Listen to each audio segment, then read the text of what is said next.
La fuite est une création de Masha Makiev qui est notre invitée aujourd'hui. Bonjour Masha, Bonjour. Directrice du théâtre de la Criée. Et donc La fuite revient à la Criée à Marseille du 29 novembre au 13 décembre. La fuite raconte l'exil des Russes blancs en 1920, un peuple qui fuit la Russie soviétique. Alors l'exil, c'est dur, c'est triste et pourtant la pièce de Mikhail Bulgakov est un vaudeville frénétique, déjanté, très russe en fait Masha. Qu'est-ce qui a fait le succès de cette pièce créée à Marseille en 2017 et puis qui a fait une tournée triomphale? Qu'est-ce qui fait le succès de cette pièce? C'est le génie de Bulgakov qui écrit une pièce pour une troupe de théâtre. Donc c'est un théâtre russe de troupe extrêmement, à la fois extravagant, profond, mélancolique, drôle. C'est la fuite puissance complètement russe. chaotique. Hein, voilà. Il y a Oui, des c'est personnages chaotique. incroyables. Oui. Une prostituée, un parieur, un soldat, un évêque, un moine, un chef du contre-espionnage. Oui, et en même fou. temps, c'est la grande histoire avec un grand H, c'est-à-dire c'est exactement ce qui s'est produit en 2021, c'est-à-dire les Russes blancs qui quittent le sud de la Russie, qui se retrouvent en Crimée, à Sébastopol, et puis à Constantinople, et puis à Paris, et certains ne supportent pas et rentrent en Russie pour y mourir.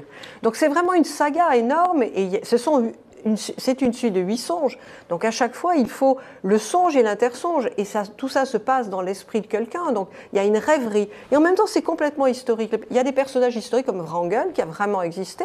Et en même temps, des personnages de fiction hallucinants, parce qu'il y a des histoires d'amour brisées, une guerre civile, tout une ce mélange, révolution. c'est complètement fou. C'est C'est complètement fou. La oui. mise en scène que vous avez préparée est complètement folle. On imagine qu'il y a un jeu d'acteurs aussi très difficile, parce qu'il faut changer de registre en une seconde. Absolument. C'est-à-dire que chaque acteur, ils sont formidables, ils sont magnifiques, ils dansent, ils chantent, ils font de la musique, ils jouent de l'accordéon. Enfin, ils sont assez exceptionnels, mais surtout ils sont protéiformes. C'est-à-dire que le décor est mouvant, mais les acteurs reviennent en d'autres personnages.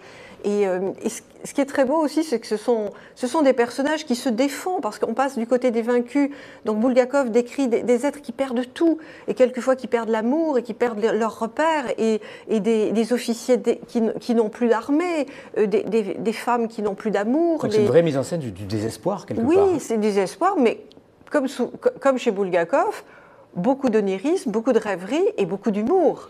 Parce que finalement, l'humour, la dérision peut triompher même dans ces moments dramatiques comme celui-là. Tout à fait. Dans la perdition, il y a ce juste regard, et en même temps, il y a le regard poétique de Bulgakov qui fait dire à chaque personnage très souvent « Mais est-ce que je n'ai pas rêvé ? Mais qu'est-ce qui s'est passé en 18 mois ? Qu'est-ce que c'est que ce bouleversement du monde ?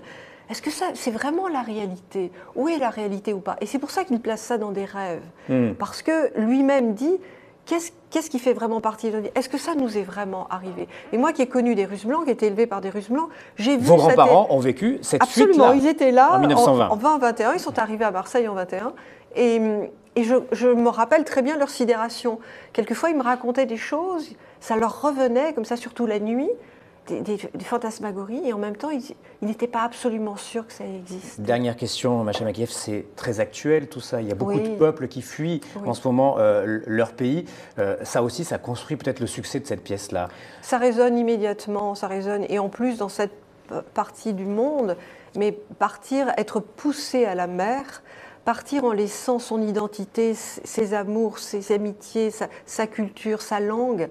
Bien sûr que ça résonne aujourd'hui plus que jamais. Merci Masha Makiev. La fuite du 29 novembre au 13 décembre au Théâtre National de la Criée à Marseille. Merci de travailler avec nous. Merci beaucoup.